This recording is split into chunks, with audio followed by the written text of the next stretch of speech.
We want to find the center, vertices, foci, equations of asymptotes, and graph this hyperbola. As we look at this hyperbola, we see that the x squared term is positive. So standard form when the x squared term is positive looks like this.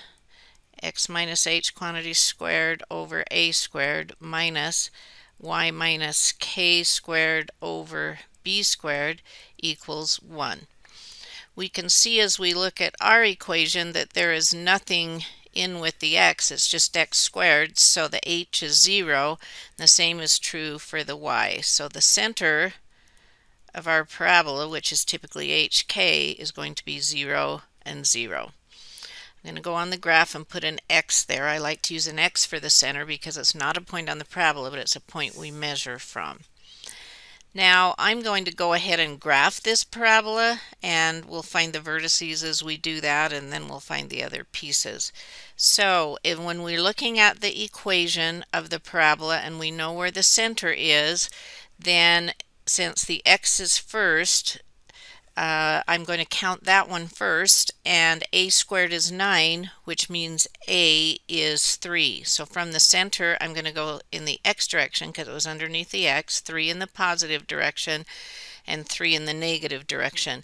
Because the x squared term was positive, the transverse axis runs along the x-axis here, and those 2 points I just plotted are the 2 vertices then, because they are a away from the center.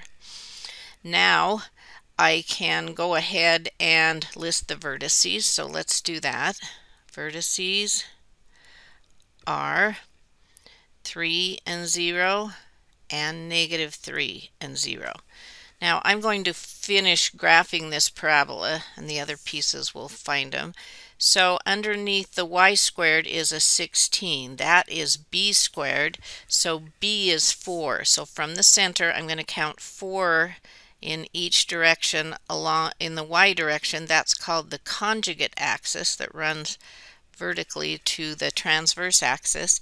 And those are not points on the parabola, but those points define for me what we call the guide rectangle. If I make a rectangle that passes through those points,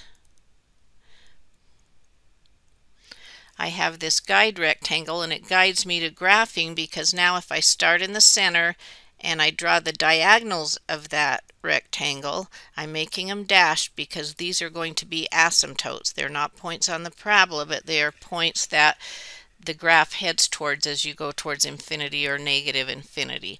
Now I can graph this hyperbola. I am going to go through this vertex and head towards the asymptotes, and through the vertex and head towards the asymptotes. So there's the graph. Now let's go back and answer what else we need. We've got center, vertices, we need foci. Foci are points inside of each branch of the hyperbola, so there'll be one over here somewhere and one over here somewhere, but along the transverse axis.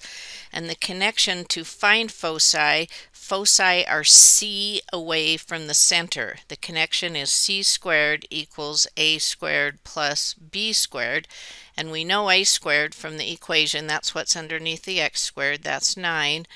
And b squared is underneath the y squared, that's 16. So c squared is 25, which means c is 5. If we move positive 5 and negative 5 from the center, we will arrive at a focus. So for positive 5, there is the first focus. Negative 5, there is the second focus. I wrote negative, it doesn't need to have a negative on that. Okay, so now let's list those foci. That's the plural of focus. There's one at 5 and 0, and the other one is at negative 5 and 0. Now the last thing that we need to do, because we already have it graphed, is we need to find the equations of the asymptotes. So the asymptotes are the dashed lines I've put on here, and we can see that their y-intercept is at 0, 0 right here. It's at the origin. So we can write the equation of a line if we just figure out the slope, y equal mx plus b, and b was 0, the y-intercept. So we've got those if we find the slope. Remember, the slope is rise over run, or change in y over change in x. So let's start at the center and go 1, 2, 3, change the y goes up 4.